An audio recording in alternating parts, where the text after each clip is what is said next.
Okay, solve natin yung moment. Dito, considering the whole structure, correct lang natin to. So, 3.33 dapat moment arm yan is 5.5 eh. So, 5.5 divided by 3 times 2/3. 2/3 of 5.5. Okay, 3.67 to. Mali ka. Dapat 3.67. Okay? 3.67 meters. Yeah. Okay, so we'll take moment at if we'll take moment at A, ang mas-solve natin dyan, okay, mas-solve natin is MA. So, negative MA, and then, eto, positive, plus, okay, 121 multiplied by 1.83, and then, plus, 121 ulit, eto, yung 121 na to, so, 121, we have 5.5 plus 3.67, okay, 9.17. Yung moment arm nun, 9.17. And then, ito naman, so minus, okay, 54 multiplied by 11. So, equals 0. So, ang MA natin, 121 times 1.83 plus 121 times 9.17 minus 54 times 11. 121 times 1.83 plus 121 times 9.67. And then minus 54. Double check lang natin. So, 797. May mali ata sa calculation ko.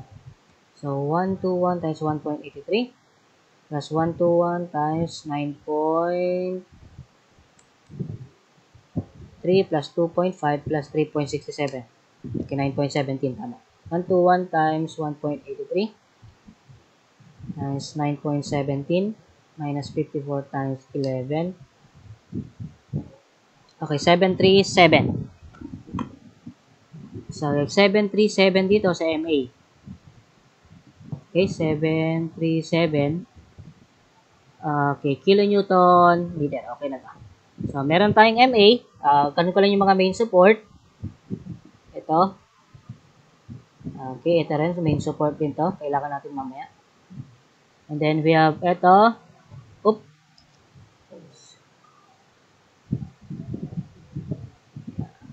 Yan. Okay? So, pag meron ka ng gano'n, mag-summation forces, vertical na lang tayo. Okay? Summation forces, vertical is equal to 0. We have AY, okay, plus 54 is equal to dalawang 121. Okay? 242. Okay? So, AY natin will be 242 minus 54, 188. Okay? 188 kilonewton. So, kompleto na yung mga support reactions natin.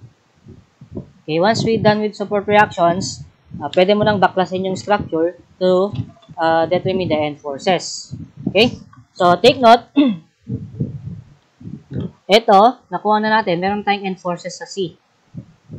Ito na lang. Ito, meron tayong end forces. Yung B na lang kailangan natin. Okay? Instead of using ito, yung member B, ang gagamitin ko is member BC. Okay, remember, kailangan natin, so, end forces sa BC. Okay, kailangan natin yung end forces on member, okay, BC. So, ang i-drawing ko lang is yung member BC.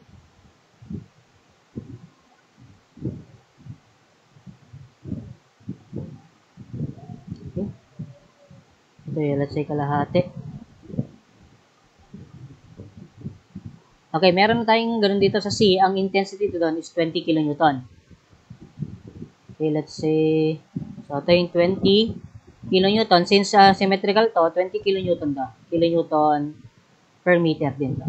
Okay, per meter din to. So ito, 2.5. Okay, 2.5 din. Now, ito yung CY. Meron tayong CY, pataas. So, pagdating sa member BC, yung CY dito, magiging pababa. Okay? Yung value nun is Okay, 42. Hinge to sa C. Okay? Hinge sa C sa walang moment. But sa B, sa B, meron tayong BY, and since rigid connection yan, meron din tayong moment. Okay, moment at B. So, kunin ko lang yung mga resultant nito. Okay, kailangan ko yan. So, let's say ito. So, 1/2 of 2.5 20. So, 0.5 times 2.5 times 20. So, 25 to.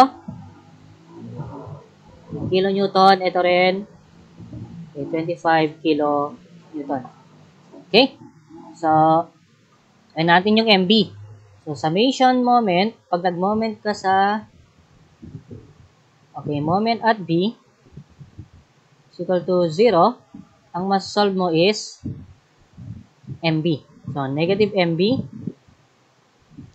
So, plus, we have 42 times 5 plus, okay, 25.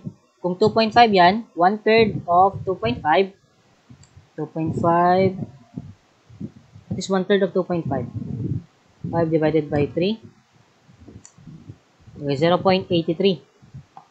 Ito, 0.83.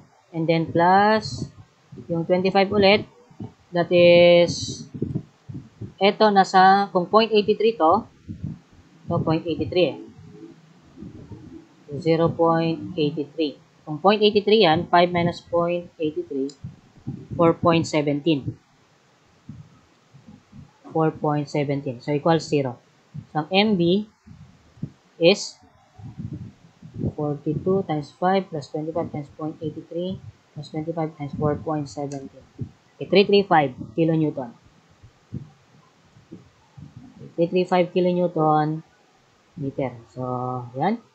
And then, for BY, summation forces, vertical na lang tayo. Okay? So, BY is lahat pababa. So, i-add mo na lang yon 50 plus 42, that will give you 92 kilonewton. Yun. So, meron tayong BY and MB. So, pwede na tayong mag-convert into normal and tangential components. So, normal and tangential components.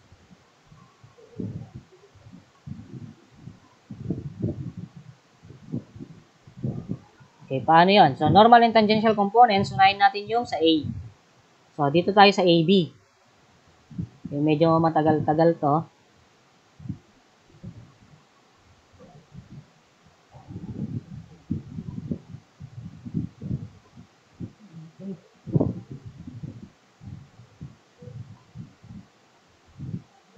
Okay, sa AB. Okay, sa AB, ito, trapezoidal. Yan. Unahin ko yung member, mamaya na yung sa mga joint. Okay, member load. Ito, tra-transfer natin kasi ito. Yan, sa AB. Okay, ito, meron tayong load din dyan. Ito, meron tayong mga reaction. So, yung reaction dito is, ano na yun? Hindi ko maalala. MA 737 sa 188. So, ito, 188 kilonewton. Ito is, okay, 737 kilonewton meter. And then, meron din dito. We have BY. Yung BY is 92 kilonewton. And then, we have also a moment of 335 kilonewton meter. So, paano natin yan i-convert? Unahin natin, para hindi magulo, unahin natin i-transfer or kunin natin yung normal and tangential components ng uniform load na to o yung trapezoidal load. Ito is 44. Okay, 44 kilonewton meter. Ito naman, 20 kilonewton meter. So, para i-gano natin yan, okay, dito na lang. Pakita ko na lang yung easiest way na pag-convert. So, dapat pag kinonvert natin itong trapezoidal into normal and tangential, dapat trapezoidal din yung components niya. Okay? So, trapezoidal din dapat yung component. So, dalawa yung approach dyan. Send ko mamaya. Burahin ko ito. Dapat isang ganun lang. Linya. Isang linya lang dapat para hindi masyadong.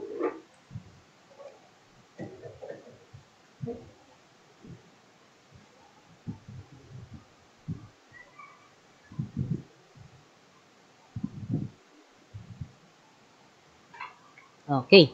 So, para maging trapezoid yan, so dapat, pangit ulit. Palitan ko ulit.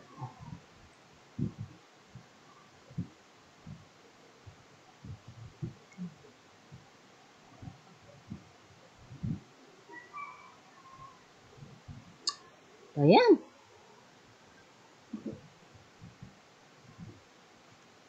Okay na siguro to. Yan. So, we have AB. Okay? So, dapat, pwede muna i-convert natin to into vertical trapezoidal load. So, kapag vertical trapezoidal load, magiging ganito yung kalalabasan. Okay? Pwede bang gamitin ko ng ganito? Wait lang. Balikan natin. So, gawin kong ito. So, ito. So, magiging trapezoidal load. Konti. Mabigat. Okay, mabigat. Ito. Okay? Since nandito yung maximum load, pag i-convert natin to into vertical load, magiging ganyan dapat. Okay? Nandito yung malaki.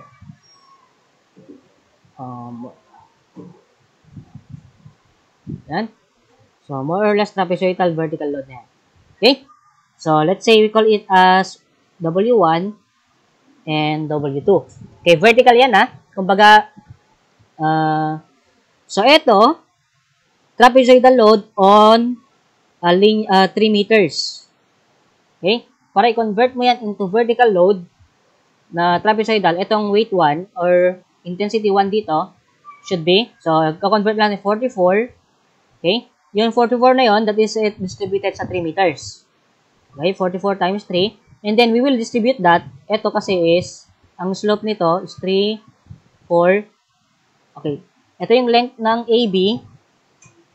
Ang length ng AB is 5 meters. Tama? Kasi kung 3 meters to, and then 4 meters to, kung 4 meters yan, 3 meters to, so ito is 5 meters. So, 44 times 3, and then divided by 5. So, ito magiging, yung W1 magiging 44 times 3 divided by 5. So, ibig sabihin, pag vertical na siya, ang magiging equivalent niya is 26.4 kilonewton per meter. Ito naman, ganun din yung process. Ito 20. So, 20 times 3. And then, i-divide mo yan sa overall length ng beam AB. So, 5. So, ang weight 1 is 20 times 3 divided by 5. Okay, 12. So, 12 kilonewton per meter. And then, since vertical na yan, kumbaga, iti-treat natin ganito na yan, magiging ganito. Okay, ito, kumbaga, ito yung 12. Kukunin natin yung, if this is the line of action, yan. Wait lang. Dapat ganito. So, ito yung normal axis. Okay? Para ma-convert natin yan into normal and tangential, gawa ka ng axis yan. Ito. And then, i-components natin tong 12. Yan na yung parang intensity ng trapezoidal. Co-components natin yan. So, if this is theta, ito rin is theta. Okay? So, para maging component yan, ito, again, magiging ganito na siya.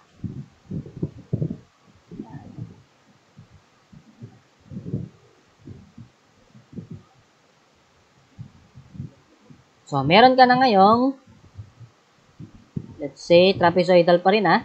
Ito, para dito. Okay. And then, so, ano yung component na yan?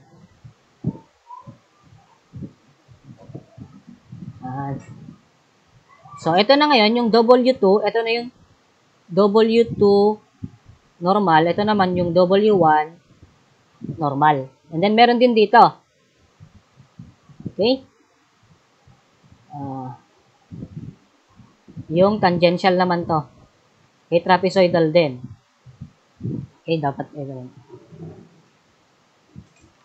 Okay, so trapezoidal din. So, let's say ito yung drawing ng trapezoidal load.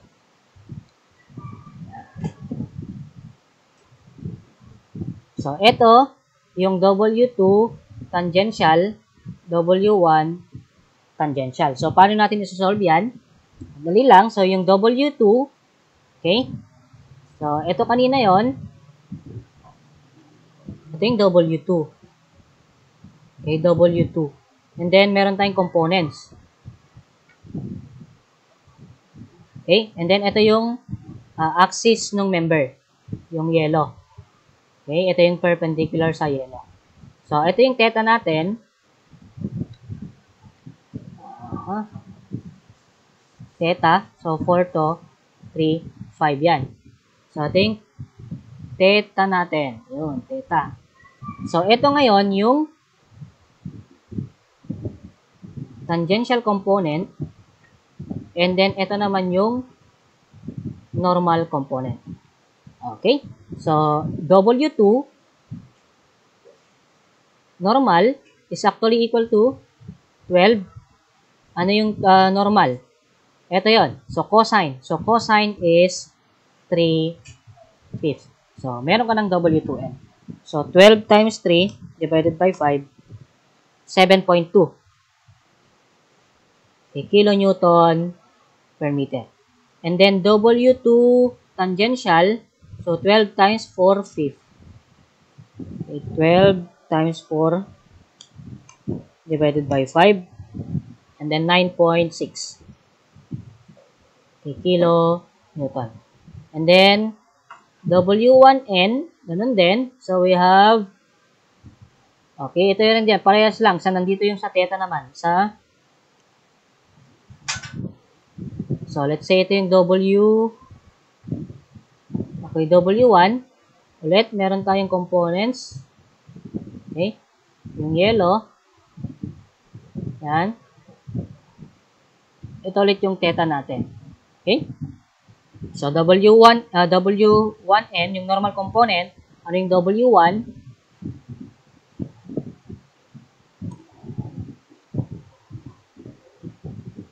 Okay, yung W1. Saan na yun? 26.4. So, 26.4 okay, times 3/5.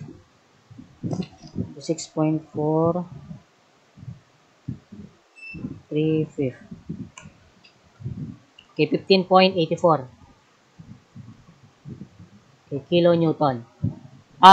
Per meter din to, sorry. Per meter din yan. So, W1 tangential naman, 6.4 times 4/5. Okay? So, 26.4 times 4 divided by 5. So, 21.12. 21.12. Okay, kilonewton meter. So, ganyan na. Okay, ito yung A. And ito yung B. Now, regarding sa mga load sa joint, ito, okay, para naman, member load, take note sa member load para dito sa trapezoidal. Hindi ko lang pinagsabay para hindi magulo. Okay, para sa, dito naman, sa mga loads at A. Okay, sa joint A, ito yung loadings. So, kukunin natin yung tangential and normal component. So, meron tayong 188 dito. Okay, 188 kilonewton. So, ito yung axis natin. And then, dito natin siya iko-component. So, let's say ito yung yan. Ito yung normal and tangential components niya. Ito yung theta natin. So, ito yung theta. So, ito rin yung theta equivalent niya dito. So, theta. So, yung let's say A ito. A. Tangential at A. Pero palitan lang natin. So, NA, yung normal component sa A is 188 cosine, that is 3/5. So, 188 cosine of A, 112 188 times 3 divided by 5. So, 112.8. 8 kilonewton. And yung tangential sa A, 188 times 4/5. Okay, that will give you 150 kilonewton. Sa B naman, okay, we have sa B, ganito rin yung sa B, ano yung, pababa yung 1, okay, ito. Okay, 92 kilonewton.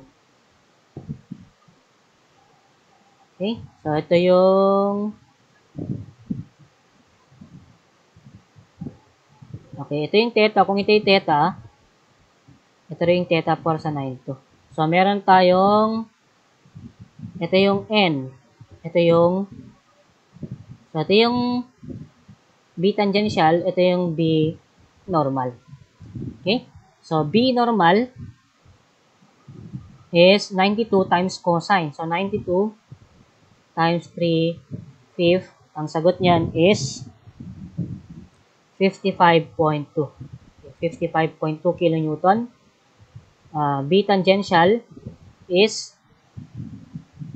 92 times 4/5.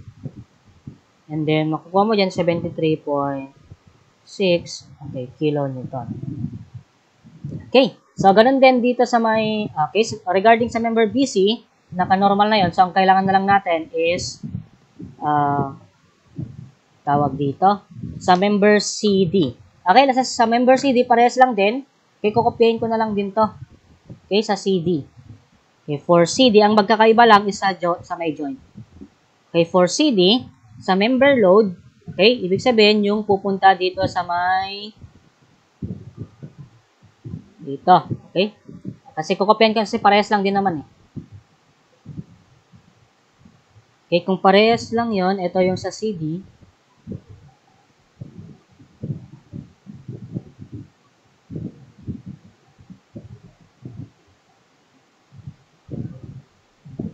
Yan. Ito kasi yon. Ito yung sa 20. Yan.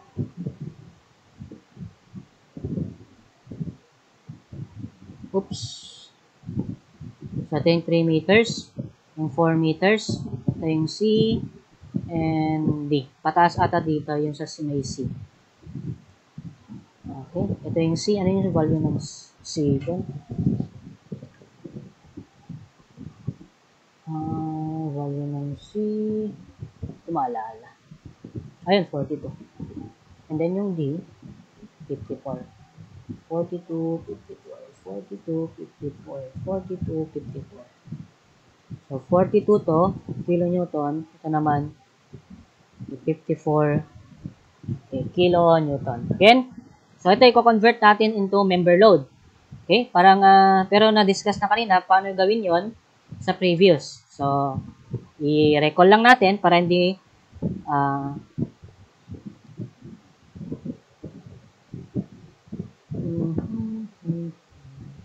oops.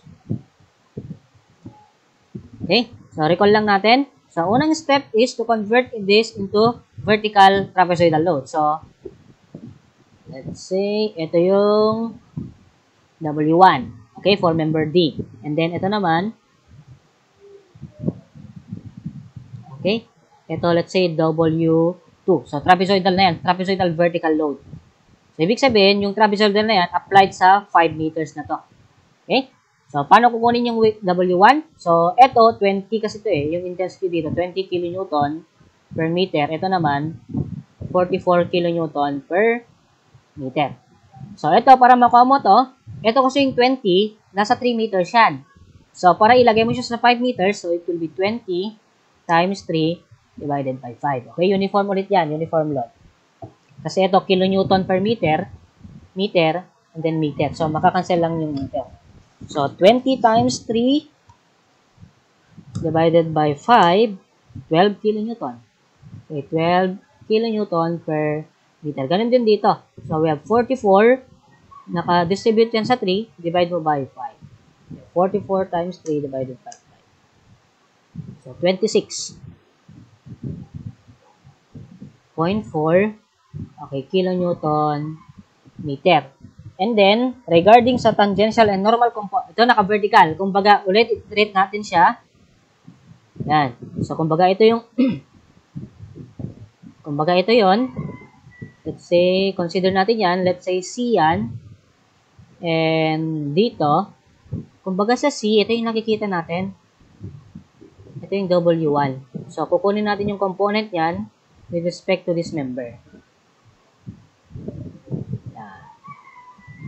So, ito na ngayon yung magiging ganun niya mamaya. Yun. Ito na yung normal component niya. Ito naman yung tangential component niya. Yung W1T and W1N. Okay. So, transpose natin yan. Magiging ganito siya. As much as possible, gagandahan natin yung sulat para madaling intindihin. Kilo man rin. Saan talaga kilo. Yun. Okay. So, eto ngayon. Okay. Eto. Nandito yung maximum. Kaya dapat nandito rin yung maximum pag trapezoidal component. Yan. So, let's say ito yung W1 normal. Ito naman yung W2 normal. And then, let's say gawin kong ibang kulay. Itong tangential. Okay. So, dapat ito rin, trapezoidal din siya dito.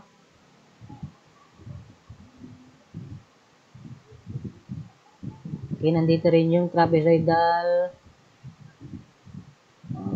Yun. So, ito naman, W1 tangential. Ito naman, W2 tangential. So, paano mo kukunin yan? Ngayon, ito, refer ka dito sa W1 sa W2. So, ito yung theta natin. Okay? Kasi ito yung member natin eh. Ito yung member. Okay? Yung member, ito yung theta. Okay? By similar angles, theta. Ito yung theta natin eh. Okay? Ito yung slope. So, 3, 4, let's say ito yung theta. Theta to, theta rin to. Nandito yung theta natin. Ito na lang.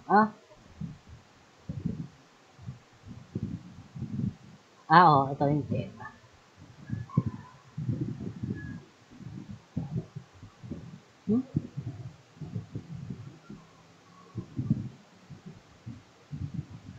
Tama ba yun? Yun ba yung theta natin? Wait lang, narito ako sa relation ng triangles.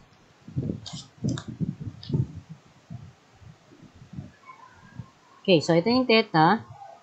Hindi dapat to. Okay, wala yan. Nandito dapat yung theta natin. Tama? Kasi ito, similar triangles eh. Similar angles. Ito, theta. Ito yung equivalent. Ayun, nandun dapat yung theta. So, yung WN, ito, para masolve natin yan, so, it will be, we have 12 multiplied by cosine, which is 3. Fifth. Okay? Ano yun? 12 times 3, 36. Okay, 12 times 3. Okay, this will be 7.2. Okay, kilonewton per meter. So, dito naman, para dito, sa tangential, it will be 12 times 4/5. Okay, ito na yung value niya is 9.6. Okay, 9.6 kilonewton per meter. Ito naman, we have 26.4. Okay? Dito naman sa ganun, ito yung parang 26.4 natin. Okay, 26.4. Okay, dito natin siya ilalagay. Sa may yellow. Yan. Okay? So, ito yung theta natin eh. Theta. So, nandito yung theta for 26.4. So, yung normal niya, nandito. Ito yung normal. And then, ito naman yung tangential niya. Okay? So, normal is cosine. 26. We have 3/5. Okay? So, 26.4. So, 15.84 kilonewton per meter. Ito naman, 26.4 multiplied by 4. Okay, so 26.4 times 4/5. So 21 point, okay, 12, okay, kilonewton per meter. Yun. Okay, so next, yung sa joint. Okay, so dito na lang, at joint, nahin natin yung C. Sa joint C, okay, take note, pwede nyo pagsabay-sabay na yung normal components ng member load sa joint load. Pero ito, gagawin lang natin na isa-isa, himay-himayin para mas maintindihan. So, sa 42, ito yung 42,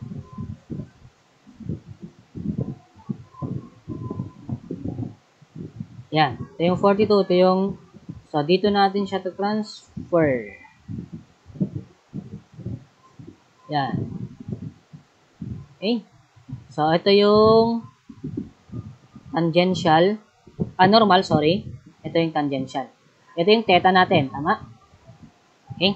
Ito kasi yung, ano natin, So, kung theta yan, nandito yung theta natin. So, ito yung 42. Okay, kilonewton. So, yung normal, let's say, gawin natin C tangential and C normal. So, C normal will be 42. 42 talaga. 42 cosine. So, that is 3/5. So, Cn, 25.2 kilonewton. And then, C tangential is 42. Isang load lang naman yan. 42 times 4. Okay, so 33.6 kilonewton. And then, sa D, so at D, 54. Okay, ito yung 54.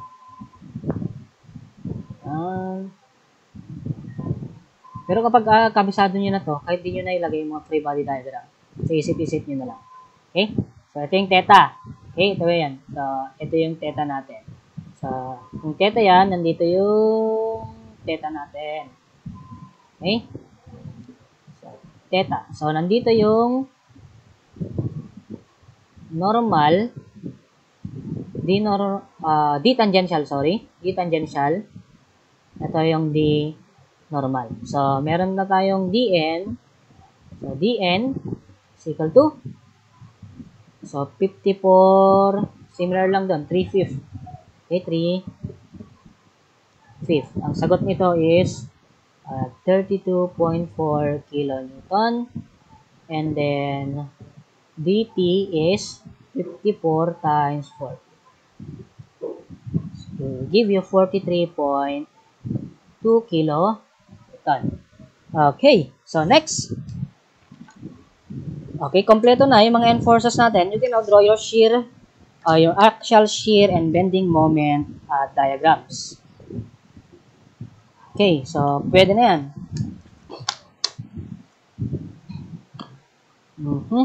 So, so para sa bending moment diagrams, start tayo sa, so yung Q, V, and M diagrams. Okay, start tayo sa member AB. Okay, sa member AB,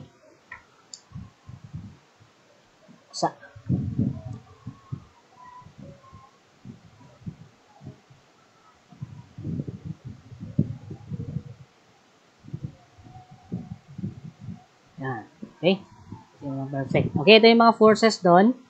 So, we have the normal. Lahat ng normal is red. And then, meron din tayong normal dito. Okay. So, we have, yung normal dito is 15.84 kilonewton meter. Ito naman, 7.2. Okay, kilonewton per meter. And then we have a normal here na 55.2 kanina. Gawin ko nga lang.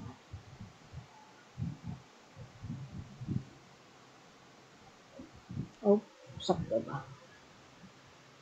Okay na yan. Gawin na lang natin. Oh, straight yun. Oh, okay. So, ito meron tayong normal. Ano yung sagot natin din kanina? Ano maalala?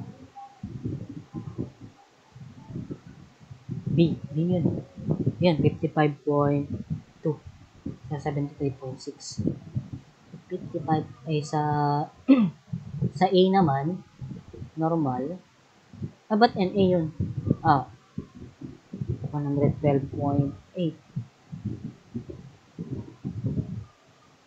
150 ba yun? 188. 188 times 4 divided by 5.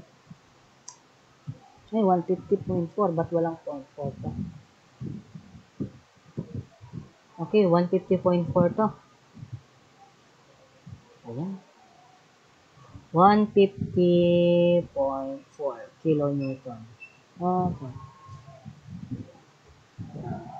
Tayo dito. So, ito, 55.2. Red dapat. 55.2 kilonewton. Then, meron din tayo ditong 112. 112.8 kilonewton. And then, yung mga gawin kong green yung mga tawag dito, tangential. Okay? So, dapat yung gano'n natin, tangential natin, ito yung axial force natin sa member na uniform, trapezoidal load. So, yung gano'n niya dito, yan. So, yung intensity dito na load is 9.6. 9.6 kilonewton meter. Ito, 21.12 kilonewton per meter. Okay, and then meron din tayong dito 150.4 kanina. 150.4 kilonewton. Okay, meron din tayong 73.6 dito kanina. 73.6 kilonewton. And then yung mga moment. Okay, so ito meron tayong moment dito na dito ko na lang lagay. Okay, 335. Dito naman 737 kilonewton meter. Ito kilonewton meter. So, almost complete na to. Okay, 5 meters to. Now, drawing natin yung axial. Okay, axial. More. Gawin natin siya. Lang. Ito na lang. Yan. Okay, axial diagram. So, let's say Q. Ang unit nito is kilonewton. So, meron tayong axial load dito. Okay, 150.4. Okay, we have 150.4 na compression. And then, meron tayong trapezoidal load. Okay, so, first degree yung axial force diagram. Yung axial load diagram, yung axial force diagram will be second degree. Okay, first degree kasi to. So, we have, ang ganun dito is 150. Okay, 0.4. And then, we have a uniformly trapezoidal load. So, from 150, subtract mo lang tong area nung trapezoid na axial. So, 150.4. We have yung load dito. So, we have 150.4 minus 21. Okay, yung area ng trapezoid.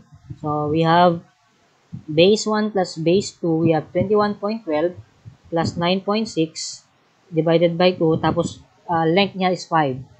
So, makukuha mo doon is 73.6. Okay, positive. Positive pa rin. Ibig sabihin, compression pa rin siya dito. Pero take note, meron kong 73.6 din na tension. So, ito, 73.6, compression pa rin siya. And then, we have another load here na tension na pareso. So, minus 73.6, mag-0 siya dito. Okay, so para i-connect natin yan. Yan. So, ganyan dapat yung axial force natin. Ang dami kasing yan, connect natin. Wow, more or less ganyan na. Yan, ito na yung axial diagram natin. Ito yung A, B, A, B. Okay, sa shear. Okay, sa shear,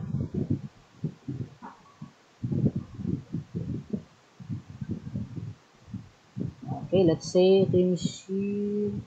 Yan. V, let's say kilonewton. Okay, start tayo sa 112.8. So, tataas ng 112.8. So, ito yung 112.8. And then, from 112.8, subtract natin yung area ng load diagram. So, trapezoid din yun. So, 112.8, yung area ng trapezoid is 15.80 base 1 plus base 2, 15.84 plus 7.2 divided by 2 times 5. So, yung shear dito is 55.2, positive. Ibig sabihin, nandito siya. So, we have 55.2 and then from 55.2, ibababa siya dito. Meron pa ulit downward dito. Dito. Okay? So, paano yung diagram? Okay? So, ito, decreasing slope. So, dapat decreasing din yung gano'n natin. Okay? Increasing siya dito. So,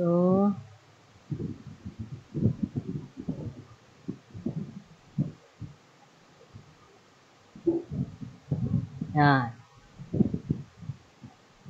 Okay, second degree na to. Okay, second degree. Okay, yun yung shear diagram. Ito rin, second degree.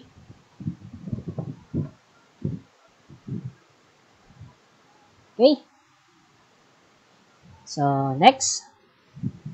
Okay, para mas madali, ang gagawin natin, kukuha tayo ng equation. Ayaw ko mag-area na dito, medyo matagal. So, ang gagawin natin is, gawa tayo ng equation. So, let's say x. Okay, so 7.2 doon. So, kumbaga, i-transfer ko lang dito. Magiging ganito yan. Okay.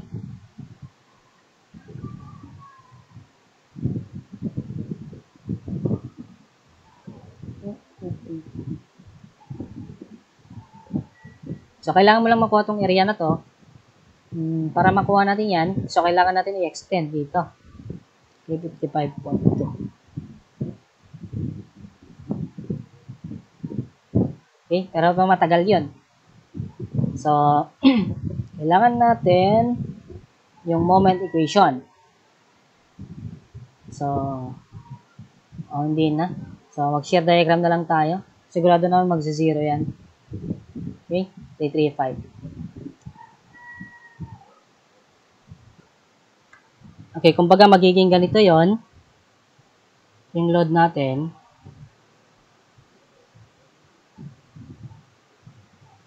Alam ko lang. Ito yung 7.2.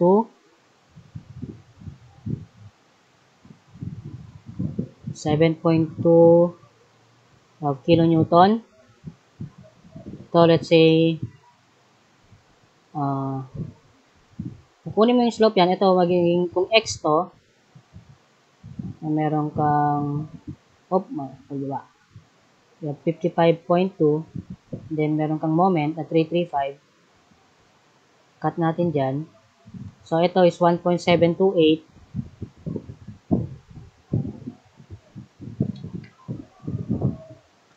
X. Okay? Kasi ito, yung slope nito, okay? Yung slope nito kasi,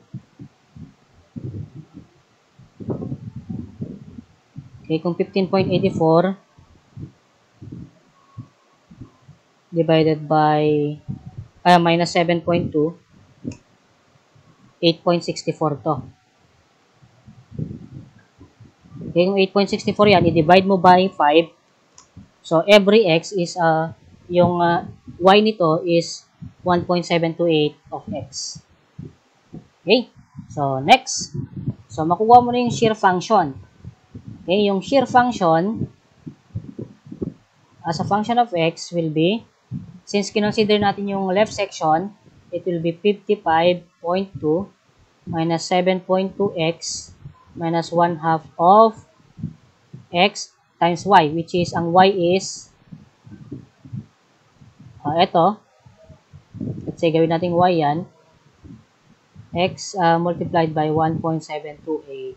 So, ang shear function mo is 55.2 minus 7.2x minus 1/2 of 728 is 0.864x squared. So, ang moment function mo, ito, lalagyan mo lang ng moment arm. Kaya lang, ito, regardless kung ganun, pababa kasi ito, so this will be negative 55.2x minus 7.2x squared over 2. Ito naman, pag nag-moment tayo dyan, 1/3. So, negative 0.864x squared. Ang moment arm is x over 3. So, and then of course, yung 335. So, minus 335. So, m function is, unahin ko lang itong 335 dito. Ay, unahin ko ito, itong tawag dito, x cubed. So, 0.864 divided by 3, that will give 0.29x cubed. And then, ito, minus 3.6x squared minus 55.2x minus 335. Okay. Now, at x is equal to 5, so ang moment doon is, substitute 5 here, so 0.29 times 5 cube minus 3.6 times 5 square minus 55.2 times 5 minus 335 0.29 x cubed minus 3.65 squared minus 55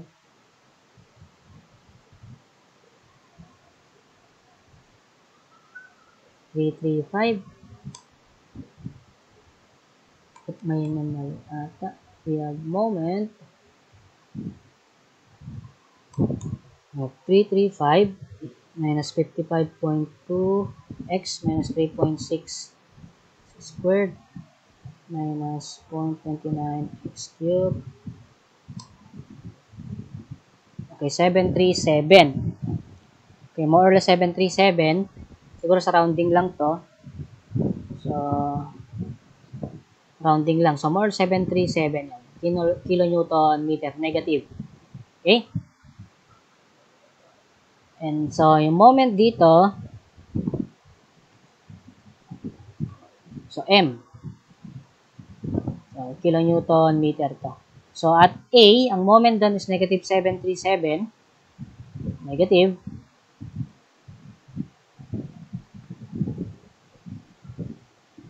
So, let's say ito.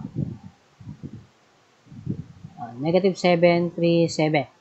And then, kailangan din natin at x is equal to 0, ano yung M? So, substitute mo lang 0, 0, 0. So, negative 335 kilonewton meter. So, negative 335. Nandito yon. Negative 335. And then, we have a concentrated moment na positive 335 counterclockwise. So, from negative, ito ibabalance siya to 0. Yan. Now, what will be the behavior of the curve? So, yung curve natin, pagalit. Okay? Yan. So, ito na ngayon. Okay, third degree curve na yan. Okay? So, that is for member AB. Okay? So, member BC. Okay, sa member BC,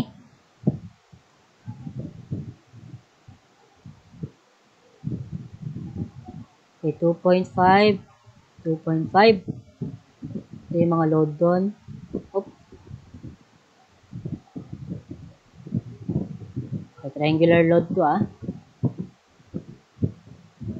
So, meron kang 20 kilonewton ito. Ito rin 20 kilonewton. So, meron kang moment dito 335 kilonewton, and then, ano yung load dito? 92, yung BY, 92 kilonewton. And then, yung CY dito, hinge to kaya walang ganun yan. CY, 42, yung CY na, kilonewton. Okay? So, okay, pwede na yan. So, wala tayong axial force sa member B. Sa member BC, wala tayong axial force. So, yung Q diagram, ganyan lang. Kasi tayo sa may V. Okay, we have V. Okay, ang unit nito is kilonewton. So, tataas tayo ng 92.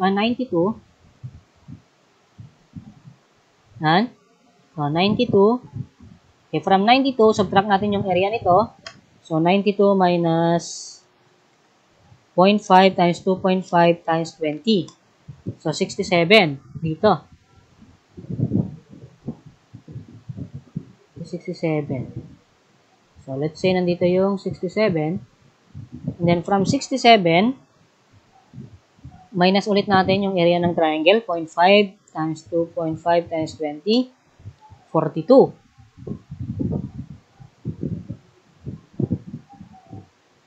Ay, hindi. Yung ito, pababa tong 42 dito. Hindi siya pataas. Kasi sa CD, pataas So, dapat dito, pababa pala to. Okay, pababa.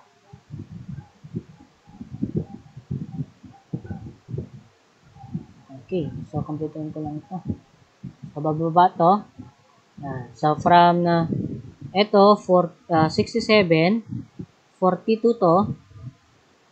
Okay, 42. Okay, zoom ko lang para Yan. So, from 92, bababa siya dito. Now, ano ngayon yung magiging curve natin? So, ganito yung magiging curve niyan.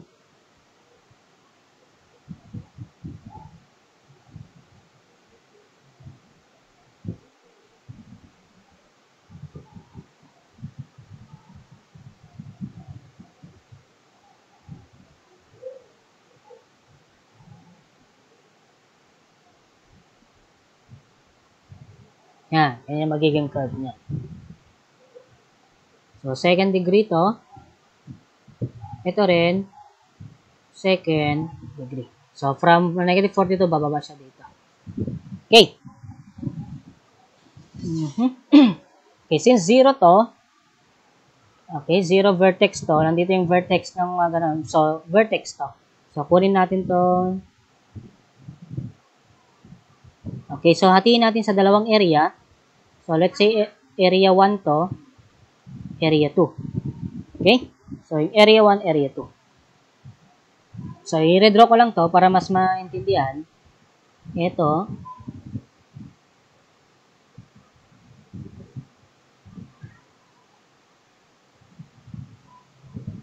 Okay, nandito yun. Yan. So, ito yan. Okay? So, ito yung area 1 na kinukuha natin. Ito yung area 1. Ito yung area 2. Kaya lang, para makuha mo yung area 1, let's say, buuin ko to. Yan, buuin ko yan. Rectangle minus ito. Itong area na to is actually spandrel. Okay, spandrel to. Okay? Spandrel. So, paano mo makukuha to? So, para makuha mo yan, ito yung magnitude nito is yung area nitong triangle na to. So, yung area niyan is 0.5 times 20 times 2.5, 25 to. So, 25 to. So, area 1 is area ng triangle, ito, 92. So, 92 times 2.5 minus area ng spandrel, that is 1/3 base. Base is 2.5 and then height is 25. So, meron ka ng area 1. So, 92 times 2.5 minus 1/3 times 2.5 times 25.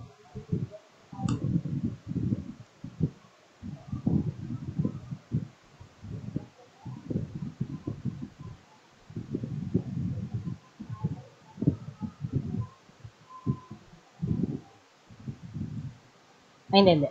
Parang mali yung curve. Wait. Ayaw nga, mali yung curvature ko dito. So, dapat pa ganito to, hindi siya. So, burahin ko lang to. Yung correct. Okay, burahin ko lang muna to. Pero yung mga values tama. Yung curvature lang ang mali.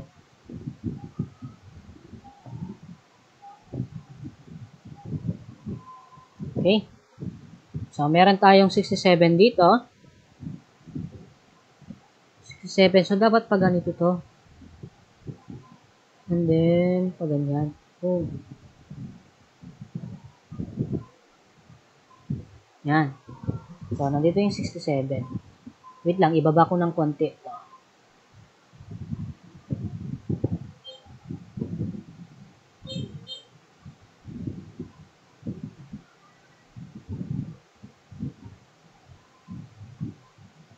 Let's say, nandito yung 42 para ma-emphasize. Okay, nandito yung 42. So, wala yan.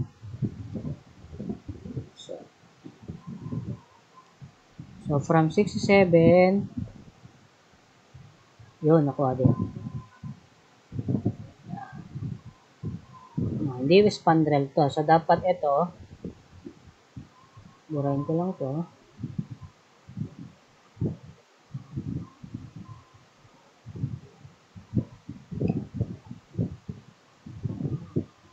Burahin lang natin muna to.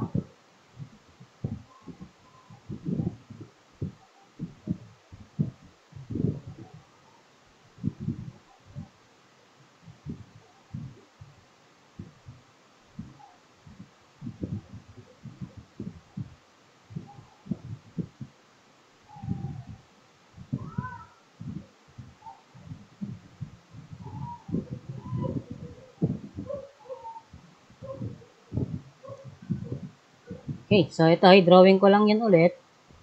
Yan. So, meron tayong 42 dito.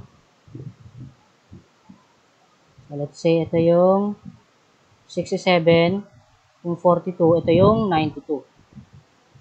Okay, 92. So, ito, hatiin ko sa dalawang area. Ito yung area 1, area 2. Kaya lang, ito, pag in-extend natin yan, meron tayong rectangle and parabola. Sorry. Okay, parabola to. Parabola. Ito naman part na to is kung shaded na to is ito yung spandrel. Okay, spandrel. So, we have A1. So, paano makuha yung A1? So, paano makukuha yan? Ito yung magnitude niyan is actually yung area ng triangle. Okay? So, area ng triangle. So, ito, 92 minus 67 is 25. Ito naman, 67 minus 42, 25 din to. So, we have 92 times 2.5, kasi 2.5 to eh. 2.5 din to. So, 92 times 2.5 minus 2/3 ng parabola. Base is 2.5 times 25. So, meron ka ng A1. So, yung A1 is 188.33. Okay, kilonewton meter yan, ang unit niya. Okay, A2 naman, we have again triangle na base times height, 2.5 times 67 minus 1/3 ng parabola, area ng parabola. So, 2.5 times 25. So, meron ka ng A2. So, value ng A2 is 146.67 kilonewton meter. Okay? So, meron ka ng area. So, pwede ka nang mag-drawing ng moment. Yun. So, we have M. So, unit nito is kilonewton meter. So, yung moment dito is negative 335, tama? Okay, negative 335 yun. Yun, negative 335. Okay, from negative 335, so negative 335, ano yung moment dito? Okay, kailangan natin i-capture yung moment dyan. So, subtract natin yung, from 335, subtract natin yung area ng 1. So, negative 335 minus 188, plus negative 335 plus area 1, 188.33, 146.67.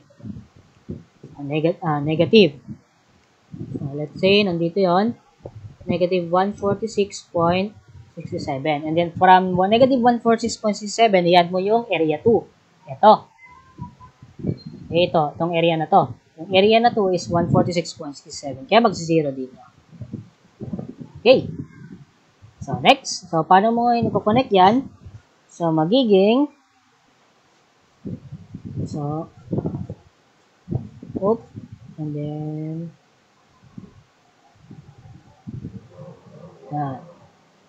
wait lang, pangit ng curve. Oop, and then, curve ulit yan. Okay, more or less.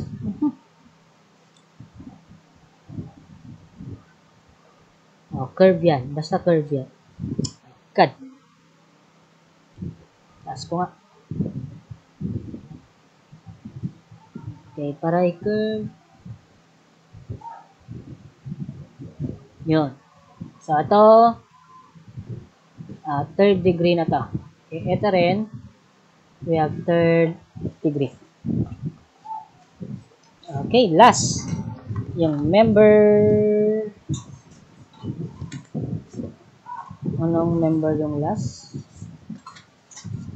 Oh, yung CD pala. So, CD,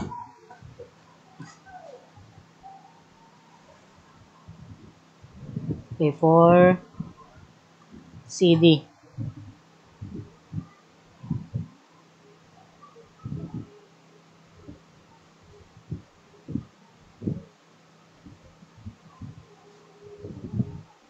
So, ito yung mga member forces sa CD. Okay. Ito yung normal.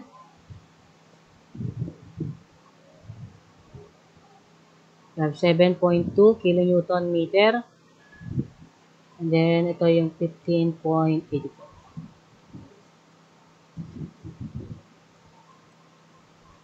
Okay, kilonewton meter. And then, we have also ito, axial, 33.6 kilonewton. Ito yung mga result kanina. 25.2 kilonewton. Ito rin. 32.4 kilonewton. Ito is 43.32 kilonewton. And then yung trapezoidal axial load.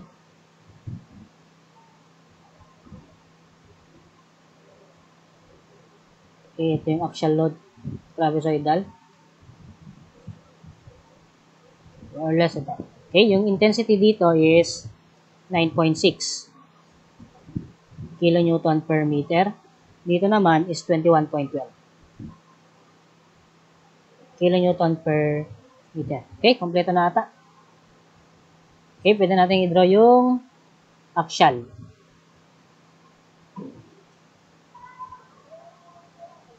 Okay. 5 meters to.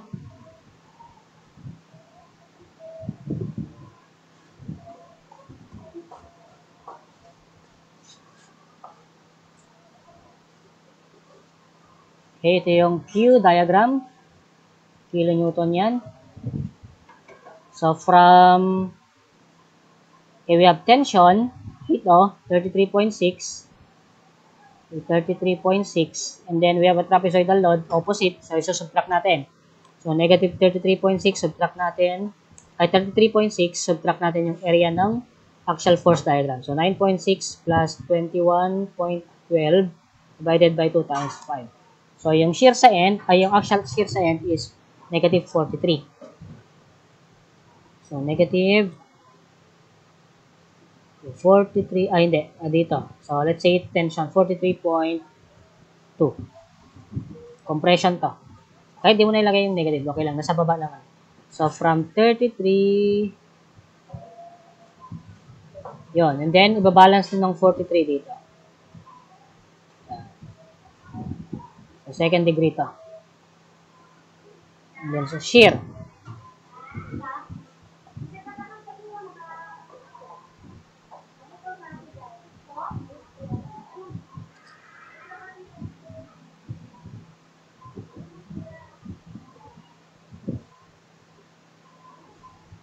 Okay, the shear.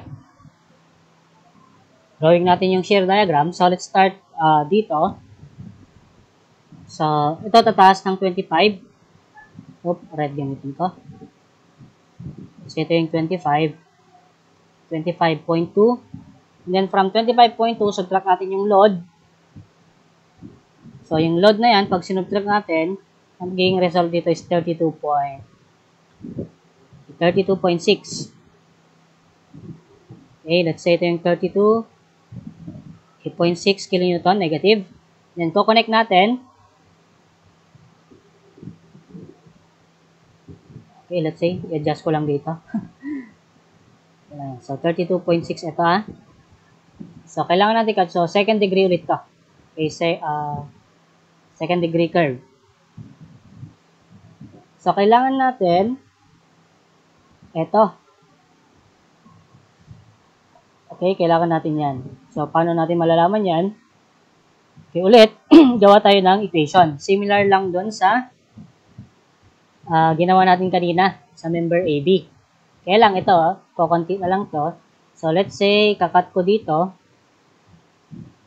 Ito yung reference ko. Okay, ito yung X. So, mapansin mo ito, ulit, meron kang Y dito. So, yung Y na parehas lang din. So, Y is 1.728 of X din yan. Okay? So, ang shear diagram mo is, we have 25.2 okay, minus yung 7.2x minus 1/2 of x times y, which is 1.728 of x. So, meron ko ng shear. Yung shear equation mo na ngayon will be 25.2. Dapat dito yung 2.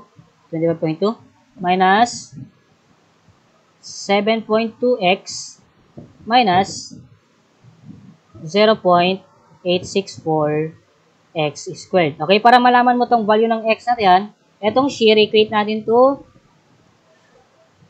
0. Okay? So, pag ito in-equate mo to 0, when v is equal to 0, ang makukuha mong x is 2.65 meters. Okay? So, pwede mo na makuha yung moment doon. So, yung moment equation mo ngayon will be 25.2x okay, minus 7.2 x squared over 2 minus 0.864 x squared. Moment arm yan is x over 3. 2/3, sorry. 2/3, x over 3, sorry. Tama, x over 3. So, m, we have 25.2x minus 3.6x squared minus 0.288x cubed over 3. So, para masolve mo yung moment dito, substitute mo lang. So, m, when m is equal to 2.6, when x is equal to 2.65, ang moment natin is 36.14 kilonewton meter. Okay, kapag sinubstitute mo yung 2.65 dito. So, yun yung moment dito. Okay. So, drawing lang natin. Hirap talaga mag-drawing pa muna. Okay, so ito yung M diagram natin. M, so kilonewton meter. So, from 0, okay, from 0, ito,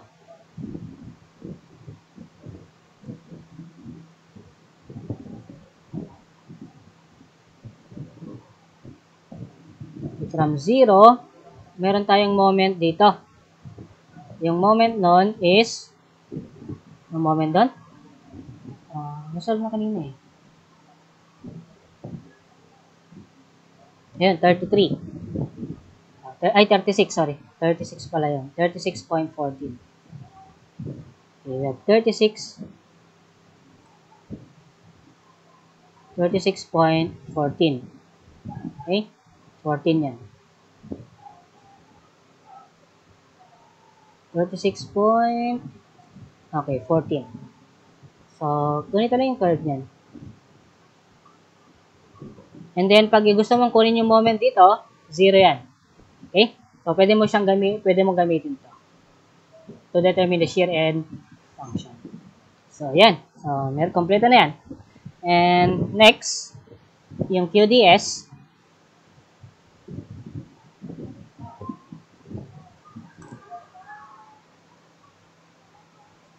We're going to draw the QDS. So, take note, we have a roller here. So, this roller can move. So, pag ito bumaba, kasi hinge to.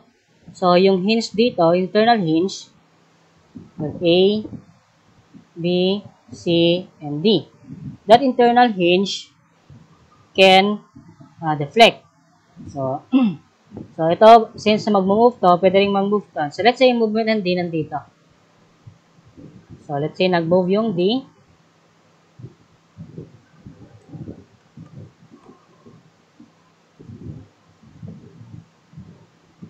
Okay?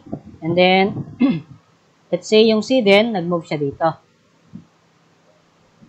Okay, C dito. Okay. And then, yung B dito. Okay. So, since ito, okay, so probable deflection or QDS, the deflected shape will be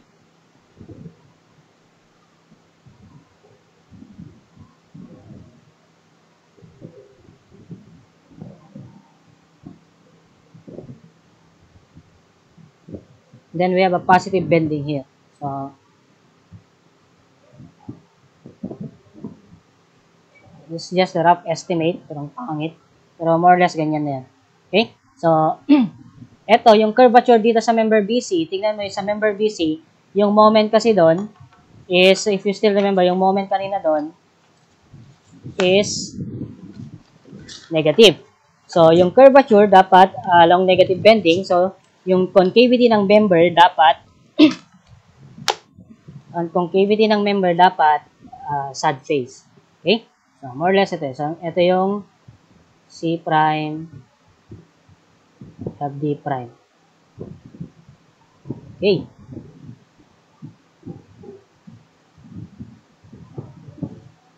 So, more or less yan. So, dapat more,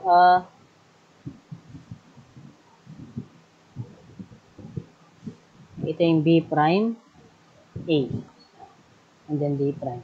Sa CD naman, ito yung moment kasi na positive. Kaya ang concavity niyan, pag ganyan.